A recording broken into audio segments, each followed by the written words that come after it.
Hey, yo, what up, man? Welcome back to XODtv. For real, don't mind the mess in the background, like, for real. It's my house, like, don't judge me when your house is probably dirty too, you know what I'm saying? That's trifling or whatever. So I just came up with this idea, man. I'm gonna be talking about some random life memories. It's gonna be a quick video. It might give you a laugh. You might think I'm an idiot or whatever. If you can do me a favor, like the video, subscribe to the channel, tell 2 friends about it. You can really tell 2 friends about it. All it takes is just for you to say, hey, watch this dude on YouTube. That's all you gotta say, bro. Like, don't be stingy, bro. Now on to the video. And before we get started, I want to give a big shout out to my TikTok followers. They're pretty cool. You know, they follow me or whatever. They like my videos. Make sure you follow my TikTok. Follow my Instagrams. All right, here we go. I remember this one time.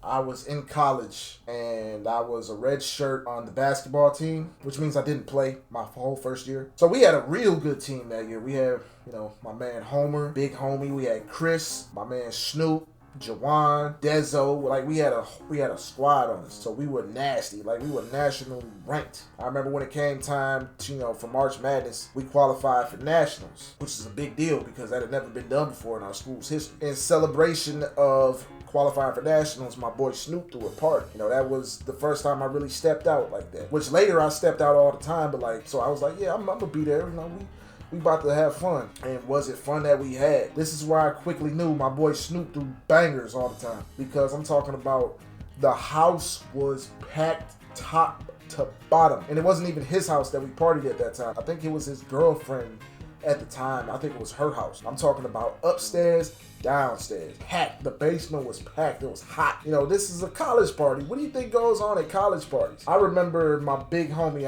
big homie, he was like, bro, I brought my own little liquor, you know what I'm saying? I'm not even supposed to be saying this because I was, what, 19? I was 19. You know, I brought me a little liquor in a water bottle, you know. My boy hit me up. He was standing right there next to me like, bro, hit this Bombay. This shit, like, we gonna get you right tonight. This your first time popping out. So I'm like, all right, bet. Take me a little swig of the Bombay. I guess it was like orange juice and I guess Bombay, I don't know. I never had it before, never will have it again. So I take a swig of it, boom, take another swig of it. I'm like, dang, that's kind of strong. So I can handle liquor, you know what I'm saying? But you know, that was hitting kind of hard. Big homie hit me again, like, hey, like you got the little, got a little in his hand, and I'm just like, I don't want to. But I don't turn down a good time, so I do another.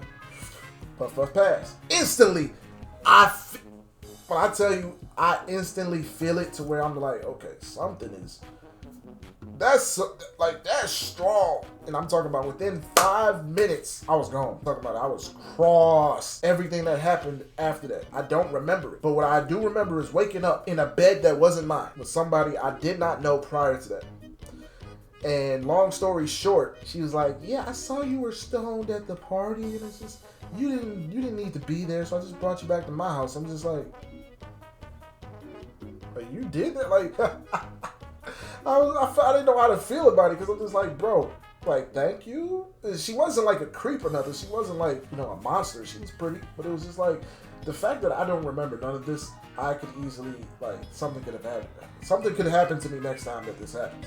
So that night is when I stopped, you know, puff passing. That was 6 years ago that I stopped doing that. Basically what I'm trying to say is know your limits. Just because it's a good time and because you think you know how to handle your liquor and other stuff doesn't mean that you should just go blindly into doing something. Know your limits, slow down, pace yourself, because you don't want to end up looking like a goofy like me on the dance floor, just slumped on a wall till somebody takes you to their home and you don't even know who they are. Shit's crazy, man. Shit's crazy.